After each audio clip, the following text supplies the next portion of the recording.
Muy buenas a todos, mi nombre es Alejandro Molina y este es el quinto episodio de Tertulias Libertarias, hoy con el estratega, consultor político y abogado, Hammer Chica. ¿Cómo está, Hammer? Alejandro, muy buen día. Un cordial saludo para usted, para todos los oyentes y bueno, la audiencia que se conecta hasta ahora. Un placer de estar compartiendo este espacio de opinión contigo y bueno, un cordial saludo también para todo el staff. Sí, bueno, usted como estratega político y específicamente usted se ha referido a que es políticamente de derecha. ¿Cómo ve, Bueno, usted cómo ve la situación política en Colombia, ¿no? Ya vemos que hay varios alzando la voz para la presidencia del 2022, ¿no? claro que sí, Alejandro. Bueno, varias preguntas en una. La primera, si bien la democracia está conformada por diferentes sectores políticos, diferentes líneas de pensamiento y doctrinas, esto es el partidismo de derecha y de izquierda, y aunque muchos colegas y miembros de la consultoría política dicen que un consultor no debe tomar posición, yo soy más de esa escuela americana, de esa escuela anglosajona, en la cual creo que los profesionales que estamos inmersos en la consultoría política sí debemos tomar una postura, por supuesto. No podemos andar por el mundo como unas veletas para un lado y para el otro, tal vez trabajando con el mejor postor o con quien pague más. Y esto lo digo precisamente en virtud de mis principios porque hemos visto muchos ejemplos, grandes ejemplos en todo el mundo de cómo el comunismo y cómo los sectores de izquierda cuando han estado en el poder han fracasado. Podemos citar incluso la Unión de Repúblicas Socialistas Soviéticas con aquella nefasta cortina de hierro, todos los ejemplos que vemos en Norcorea. ¿Y por qué no aterrizar en el plano local, en el plano del continente? Un gran ejemplo de ello es Cuba, que después de 60 años de régimen castrista, vemos que Cuba ha estado rezagado, digamos, en la evolución de los diferentes países. Por no hablar de nuestros hermanos venezolanos, por no hablar de Venezuela, que el régimen de Nicolás Maduro y antes de Maduro, el movimiento chavista que arrancó ya hace exactamente 21, 22 años, pues ha dejado grandes secuelas en la sociedad venezolana. Y eso es algo que lamentamos, no solamente como hermanos, sino también como compatriotas, porque esto fue una gran patria que fundó Bolívar hace ya 200 años. Sí, sí, totalmente de acuerdo con las palabras que usted dice. El movimiento chavista no solamente inició ya desde hace bastante tiempo, que empezó con ese trágico intento de golpe de Estado de Chávez ese 4 de febrero, pero que muchas veces en la región no aprendemos, ¿no? Y usted dice algo muy interesante, que son principios y valores. En este mundo de lo que es la política, tanto los políticos como muchos consultores se venden al mejor postor o al que va a ganar. A veces sacrificando sus propios principios, sacrifican también a su nación y a su gente, ¿no? ¿Cómo usted ve en este proceso? Estoy viendo que Colombia se está enfrentando a muchos retos, principalmente al de la presidencia del 2022. Yo principalmente no creo que caiga en una dictadura como la venezolana, pero a mí me preocupa mucho Colombia porque ya ha tenido experiencia con lo que es el terrorismo de izquierda, ¿no? Claro que sí, Alejandro, pues hoy, digamos que arranca como tal la campaña para las elecciones del 2022 en Colombia. Lo digo que hoy porque estamos en marzo y prácticamente un año antes arranca la contienda política para las elecciones de Congreso que van a ser el segundo domingo de marzo del 2022 y que ahí se va a medir un poco las fuerzas políticas en el país. Posteriormente a ello, en el mes de mayo se realizará la primera vuelta presidencial o la elección presidencial, en el cual ya hay muchos levantando la mano. Obviamente tenemos en sectores de izquierda a un Gustavo Petro, tenemos a un Sergio Fajardo, que en este momento está apoyado por los verdes, está haciendo coalición con antiguos líderes del Polo Democrático, que son partidos de izquierda, de izquierda neta en Colombia, y están formando una coalición con el viejo santismo. Cuando me refiero a santismo, para poner un poco en contexto a la audiencia, es a toda aquella clase política que estuvo acompañando al gobierno de Juan Manuel Santos durante sus 8 años, entre ellos las FARC, que era un movimiento terrorista armado, o sigue siendo, pero que bajo ese pretexto del negocio que se firmó en La Habana, esos acuerdos nefastos, pues se les permitió hacer política, y entonces ahora no solamente tienen un brazo armado, sino que también tienen un brazo político con congresistas sentados en el Congreso, valga la redundancia. Entonces, Alejandro, pues eso va a ser muy complicado, las elecciones a las que Colombia se va a ver abocado en el 2022, porque estaríamos prácticamente luchando con fuerzas de izquierda muy poderosas, con un brazo económico muy fuerte y con unos aliados políticos muy grandes. Ahora bien, del otro lado, también empiezan a emerger algunos liderazgos, y ahí va a estar presente obviamente el expresidente Álvaro Uribe, todos los partidos de derecha congregados tal vez también en una sola candidatura, como es el Partido Conservador, el Centro Democrático, algunos aliados que han surgido de Cambio Radical, los partidos cristianos, en fin. Entonces van a ser el choque de dos fuerzas muy importantes en Colombia, dos fuerzas políticas bien interesantes. Esperemos a ver qué decisión toma el electorado colombiano, quien en últimas son los ciudadanos los que tienen la decisión frente a la urna. Sí, sí, esperemos que el electorado colombiano no se equivoque, como no se equivocaron en estos últimos años, porque recordemos que Juan Manuel Santos fue, se puede decir que fue una elección, o sea, su apoyo fue por parte del presidente Álvaro Uribe. Y en los últimos días se ha sonado y este es un tema que quería tocar con usted, varias controversias con lo que fue la reelección de Juan Manuel Santos para su segundo gobierno, ¿no? Donde hubo un hacker que acusó a Oscar Iván Zuluaga de haber cometido actos de corrupción, pero también se demostró que sí hubo financiamiento por parte de Odebrecht a la campaña de Juan Manuel Santos, ¿no? Sí, Alejandro, como tú lo acabas de mencionar, Juan Manuel Santos es como es ese tipo de personajes que de un momento a otro, cuando los apoyas, están en el curubito, en la cúspide del poder, y después se te voltean. Eso fue prácticamente lo que se le conoce como un Judas acá en la política colombiana. Y es que Santos era de la estirpe uribista como tal. Santos perteneció al, al gobierno de Álvaro Uribe, además eran grandes amigos. Juan Manuel Santos fue uno de los fundadores del partido de la U, un partido que prácticamente surge en el gobierno de Álvaro Uribe, y logra ser su ministro de Defensa y posteriormente convertirse en presidente de los colombianos en el 2010 con la bendición o el guiño de todos los sectores de derecha, entre ellos Álvaro Uribe. Pero posteriormente fue elegido como presidente, salió electo. Fue un personaje que gobernó con otra línea, con otros principios, con otros sectores políticos muy diferentes con los que se eligió, y ahí traicionó, digámoslo, entre comillas, traicionó el mandato del pueblo colombiano, quien fue el que le dio el voto.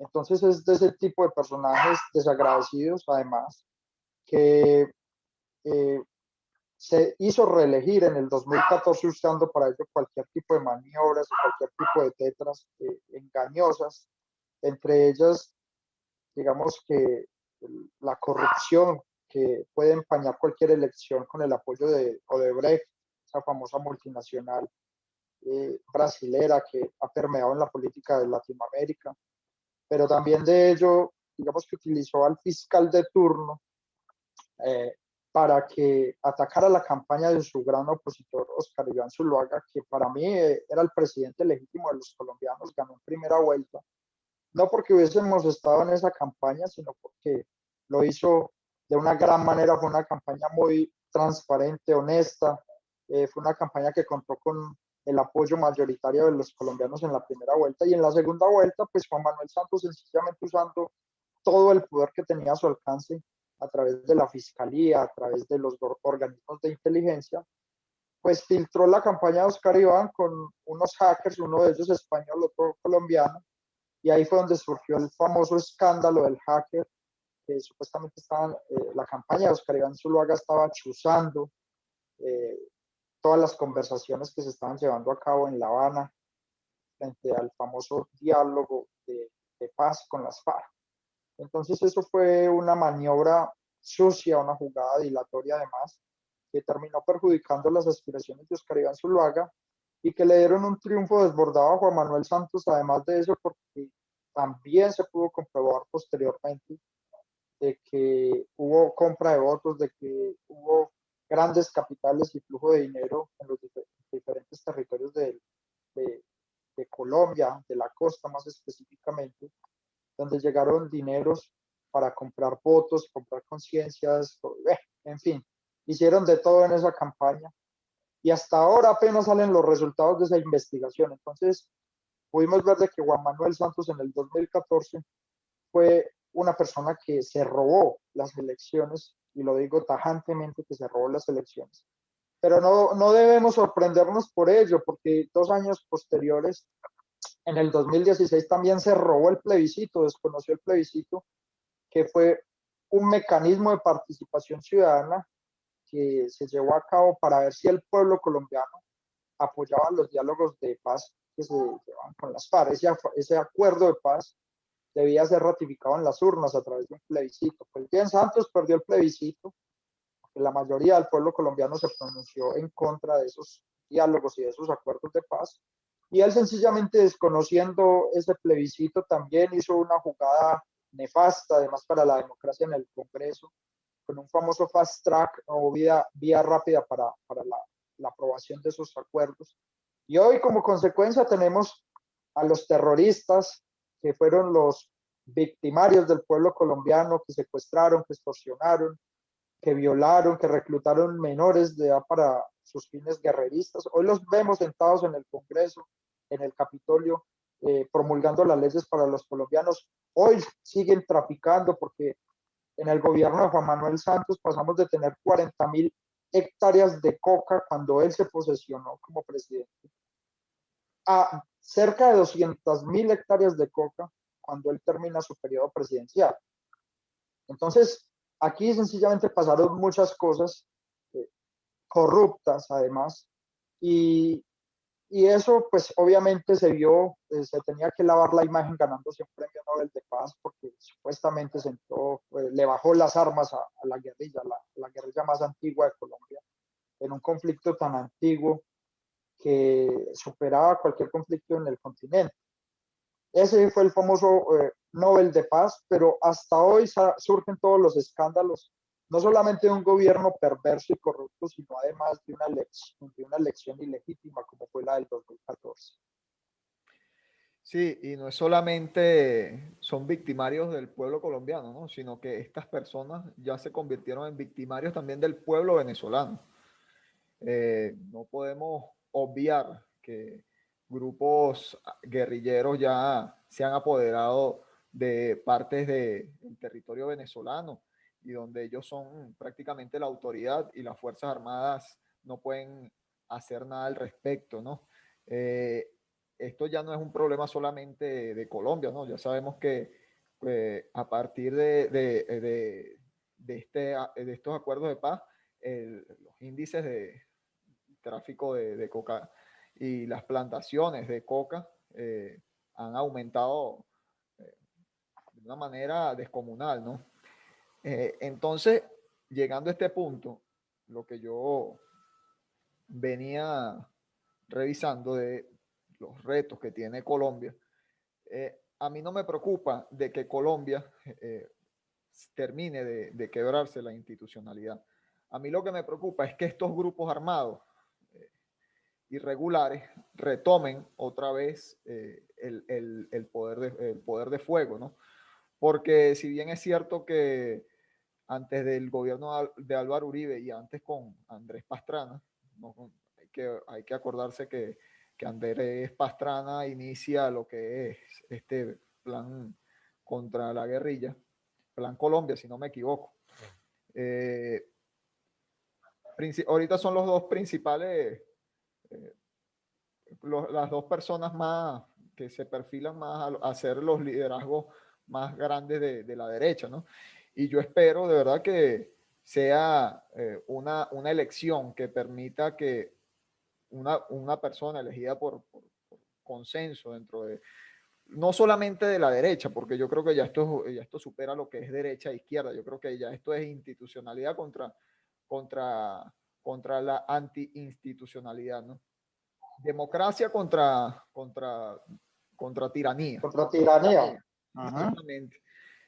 No hay punto medio, creo. O sea, puede ser de centro izquierda, puede ser hasta de izquierda, pero si tú respetas las instituciones y estás consciente de lo que sucedió en el conflicto armado, de que Colombia no ha podido salir de lo que es un conflicto armado en los últimos casi 50 años, entonces no estamos entendiendo nada del verdadero problema. Muchos le achacan de que el paramilitarismo y el extremismo es por culpa de Uribe, pero la izquierda siempre se olvida de lo que fue la FARC, ¿no? Y lo que el terrorismo de izquierda y la narcoizquierda ha hecho en Colombia y en el continente. Sí, Alejandro, mira, tú acabas de tocar varios puntos muy tangenciales y además que es oportuno hablar sobre cada uno de ellos. El primero es que precisamente la participación del gobierno venezolano en el tráfico de cocaína, estupefacientes, ha sido un gran negocio como tal para ellos, se ha convertido en un gran negocio. Además de eso, para financiar al régimen. Y para ello han tenido como sus principales socios y aliados, pues a las guerrillas, en este caso las FARC, mal llamadas disidencias porque siguen siendo los únicos terroristas. Ahí pudimos ver a Santrich, que declinó, se voló, se fugó después de que tenía una orden de captura y de que además perversamente las altas cortes judiciales colombianas, como esa famosa JEP, que fue diseñada para proteger a estos delincuentes y para que brotara la impunidad en el país, pues lo dejó libre y Santrich se voló. En este momento está en territorio venezolano, lo mismo Iván Márquez, pero precisamente el negocio para ellos, ¿cuál es? De que el negocio siempre seguirá siendo el tráfico de cocaína. Y hoy podemos evidenciar, no lo digo yo, lo dicen estudios del Departamento de Estado de los Estados Unidos y de las mismas agencias como la CIA, perdón, y la DEA, de que Venezuela se ha convertido en la puerta de salida de estupefacientes hacia su país. O sea, todo el tráfico que antes salía por las costas colombianas y que aún continúa siendo importante además para este negocio, pero en su gran mayoría han utilizado el territorio venezolano para exportar cocaína. ¿Quiénes son los cómplices de eso? Pues nada más y nada menos que el régimen de Maduro y todos sus secuaces, ¿verdad? Y esto lo han venido haciendo desde hace muchos años, incluso desde antes del acuerdo de paz. Entonces es un negocio que no se va a caer sencillamente porque las FARC firmaron un acuerdo y porque hay 10 congresistas sentados en el Congreso, en el Capitolio colombiano, velando por sus intereses y porque ya tienen un partido político y porque Juan Manuel Santos se ganó un Nobel. Eso jamás se acabará, el negocio de la cocaína, más aún con la complicidad de gobiernos como el régimen de Nicolás Maduro. Entonces, eso es en una primera medida, por eso es que las guerrillas han migrado a territorio venezolano, porque sus grandes socios son actualmente el gobierno de Venezuela. Y lo segundo a lo que me quería referir es que el conflicto como tal en Colombia no ha desaparecido. Ese tema del acuerdo de paz nunca ha desaparecido, o sea, el conflicto no desapareció con el acuerdo de paz. Por el contrario, siento que las guerrillas y el poder beligerante ha crecido como tal, porque ya no tienen un brazo armado, sino también un brazo político narcotráfico y eso es bien riesgoso y bien preocupante, porque ya pueden hacer política utilizando además de eso la plata del narcotráfico que tienen en caletas y en cuentas que jamás han entregado, porque las FARC jamás han entregado los bienes, los realmente bienes que tienen, que son calculados más o menos en unos 10.000 millones de dólares. Eso es una cifra exorbitante. Entonces, las FARC siguen delinquiendo, las guerrillas siguen delinquiendo con complicidad de gobiernos extranjeros como el gobierno de Nicolás Maduro. Pero la narrativa en Colombia de estos sectores de izquierda siguen siendo de que el gobierno de Álvaro Uribe ha estado, digamos, empañado, ha tenido ese velo del paramilitarismo. Incluso en Colombia hace algunos años se puso muy de moda la famosa palabra parapolítica. Pues tengo para decir lo siguiente, mire, no tengo por qué defender a Álvaro Uribe ni mucho menos, pero trato de ser muy objetivo en mis apreciaciones. Álvaro Uribe, a diferencia de Juan Manuel Santos, Álvaro Uribe extraditó, escucha esto, extraditó hacia los Estados Unidos a todas las cabecillas de los paramilitares y generó la desmovilización del 99% del paramilitarismo en Colombia. O sea, hizo un acuerdo de paz con las bases, un acuerdo que los paramilitares entregaron sus armas, se desmovilizaron y se reincorporaron a la vida civil y a las cabecillas de los paramilitares, de los grupos paramilitares. Los extraditó porque seguían delinquiendo.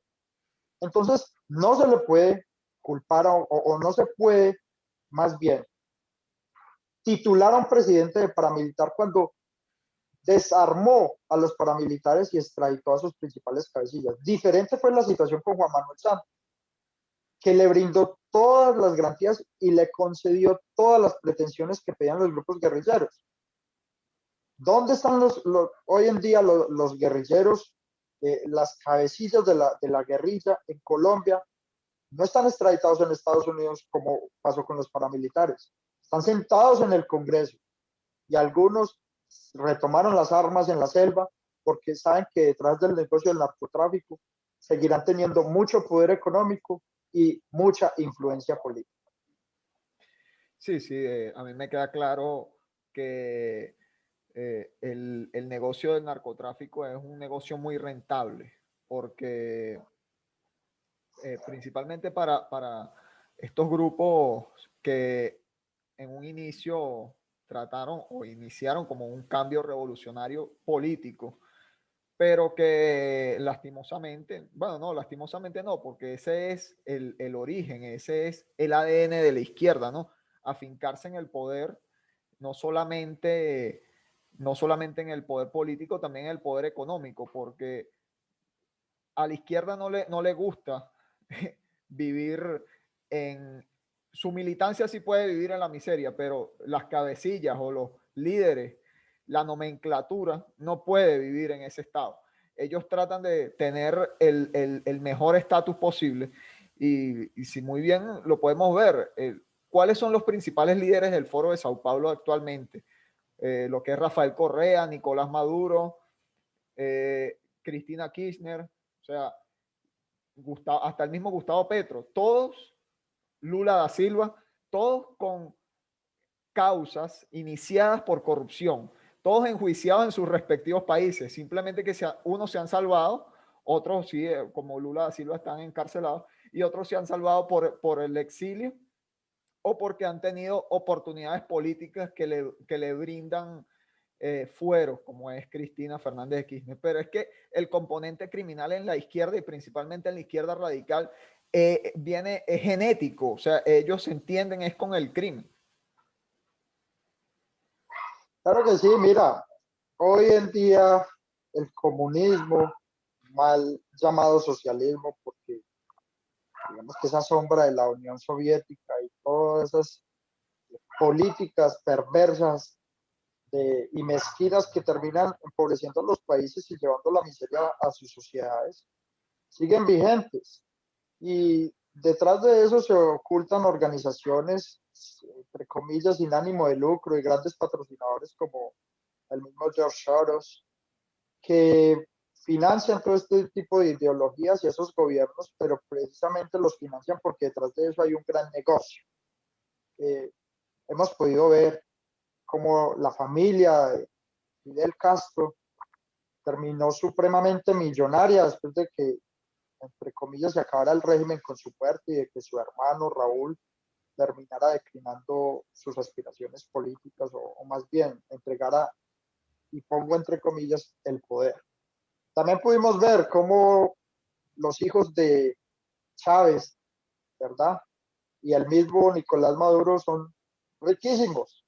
¿A costa de qué? Pues de socavar la riqueza de sus pueblos, de empobrecer a sus pueblos y de ellos sencillamente aferrarse al poder, porque lo ven también como un gran negocio, no solamente para sus vidas, sino también para las generaciones venideras de sus familias.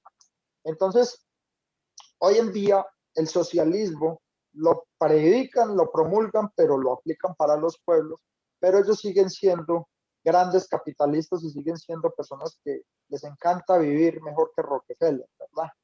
Entonces, hay una incoherencia como tal en ese discurso y en esa narrativa de la izquierda, y por eso es que no soy afín a ella, Alejandro. Y quiero decir, yo soy un hombre demócrata, soy un hombre republicano, soy un patriota, que me gusta más que el interés propio también trabajar por tener un mejor país, trabajar por dejarle un país próspero, un país, digamos, fuerte, desarrollado económicamente y culturalmente estable a nuestros hijos, a nuestros nietos, a las futuras generaciones. Yo pienso mucho en el país que voy a dejarle a mi hijo de 5 años además. Entonces, por eso trabajo todos los días muy duro para ventilar todo este tipo de ideologías perversas, todo este tipo de corrupción que se fragua en los gobiernos de izquierda y en los regímenes tiránicos, además como es el venezolano. Por eso nunca asesoro a candidatos de izquierda. Por eso digamos que dentro de lo posible trato que mi trabajo y mis clientes estén centrados en la misma línea ideológica y política a la cual, o más bien de la cual me siento identificado. Muy bien. Ya para ir finalizando, quiero hacerte dos preguntas. Eh, la primera, ¿hay esperanza de que Colombia se salve en este 2022? Yo creo que sí, creo que hay mucha posibilidad. Y la segunda, ¿qué libros recomienda usted a las generaciones más jóvenes para que entiendan tanto qué es la consultoría política como para que se tengan esos valores de lo que es el republicanismo, que sientan lo que de verdad es la libertad económica, la libertad individual, que en nuestros países lastimosamente en muchos casos han estado en riesgo y están en riesgo. El riesgo no se ha acabado. Bueno, son preguntas muy interesantes. Arranco por la última, por el libro. Hay muchos libros, demasiada literatura, que es recomendable para aquellas personas que viven desinformadas, que votan desinformadas, porque mire, aquí en nuestros países latinoamericanos, la cultura que predomina es en los electores es que votan bajo la desinformación o bajo el temor.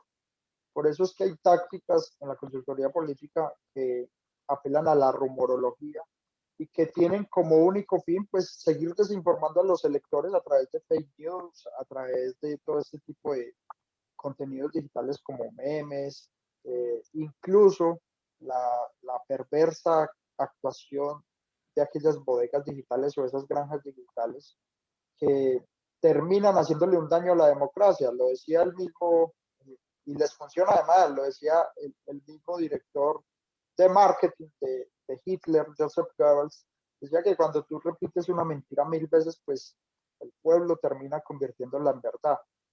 Y eso lamentablemente se aplica a muchos de nuestros países porque reina más la desinformación que realmente lo que es apreciable, lo que es evidenciable. Entonces, para no desviarme la pregunta, hay mucha literatura. Mire, yo les recomiendo para que se quiten la venda de los ojos quiénes son los que realmente gobiernan el mundo. Entonces ahí, por ejemplo, podemos leer autores como Daniel Stirling, en Los secretos del Club Bilderberg. Es un libro de aeropuerto, es un libro de cajón de noche, que sí o sí obligatoria lectura para que nos sigamos informando de qué es lo que se está tejiendo alrededor del mundo. Eh, Muchos pueden decir que son teorías de la conspiración, pero realmente uno cuando toma un libro y lee debe hacer también un filtro sobre las palabras y quedarse con lo que realmente uno cree que es así. Y yo los llevo es a atar caos en lo que está pasando en la actualidad, no solamente con este tema de la pandemia, sino las crisis económicas y los gobiernos que se están apuntalando hacia un solo objetivo, que es tal vez un nuevo orden mundial. Entonces hay mucha literatura a la mano, las horas más oscuras también. Me encanta leer literatura de gobierno o más bien biográfica de personajes que hicieron historia, como Margaret Thatcher, el mismo Winston Churchill, Ronald Reagan, en fin. Entonces, todo este tipo de literatura biográfica es muy interesante. Ya en temas de consultoría política, pues hay libros que recomiendo, que son libros, digamos, de cartera que siempre uno tiene que tener a la mano de cabecera. Por ejemplo, El consultor político de Fara. Puedo recomendar también La consultoría política, que es un libro de la Universidad, eh, de la Universidad José Cela de Madrid. Eh, Entre muchos otros, las claves para ganar elecciones de Joseph Napolitan. Bueno, y por qué no, el libro que estoy escribiendo en la actualidad, valga la cuña aquí, que espero hacer el lanzamiento este año y que es una gran sorpresa además para ustedes. Muy bien, no, no, esperemos que llegue pronto y también tenerlo en mis Bueno, manos. la segunda pregunta. Claro que sí, Alejandro, y cuando estemos haciendo el lanzamiento del libro te invitaré además y bueno, a la audiencia que se conecte con estos programas. Y la segunda pregunta, no quiero irme sin contestarla. ¿Qué pasará en el 2022 en Colombia? Pues no sabemos. Yo todavía guardo la esperanza de que los votantes colombianos tengan algo de coherencia, eh, que tengan algo de inteligencia además. Mire, y cierro con esto. No es bueno, ni ha sido bueno ningún gobierno. Ningún gobierno es perfecto. No se puede buscar la perfección en ningún gobierno porque no la van a encontrar. Pero uno sí tiene que saber votar. El voto útil, el voto no solamente que radique bajo mis odios. Lo digo así porque la mayoría de personas que votan por esos líderes de izquierda lo hacen bajo un patrón de odio, de resentimiento, y ese discurso de odio, de lucha de clases, es el caballito de batalla que venden los líderes políticos de esos sectores de izquierda. No voten dominados por el odio, voten dominados por la esperanza, por construir un mejor país. Y está demostrado que cuando Gustavo Petro fue alcalde de Bogotá, ha sido la peor administración en todos los años de la capital de los colombianos. Yo creo que solamente le va a ganar un personaje y es la señora que está gobernando actualmente el destino de los bogotanos, que es Claudia López, mucho más perversa que Gustavo Petro. Está demostrado que cuando los gobiernos de izquierda han sido los que han asumido el poder en los países, estos países han declinado su desarrollo, se han convertido en naciones, han pasado de ser naciones prósperas y se han convertido en naciones pobres. Y hoy podemos ver el gran ejemplo en Cuba, en Venezuela y para allá va Argentina. Hoy en día Argentina, sin temor a equivocarme, la está pasando muy mal y se está repitiendo la historia de ustedes los venezolanos hace 20 años. Hay muchas empresas que están saliendo de Argentina, muchísimas. Hay millones y millones de personas que se están quedando sin empleo. Hay grandes filas ya en los supermercados y en muchas tiendas tratando de abastecerse frente a la escasez de productos de primera necesidad y de alto consumo. Entonces tenemos que pensar muy bien qué es lo que queremos no solamente para nuestro país, para nuestra existencia, sino para el país que le vamos a dejar a nuestros hijos y tal vez a nuestros nietos. Así es, así es. Bueno, muchas gracias por la oportunidad, Hammer.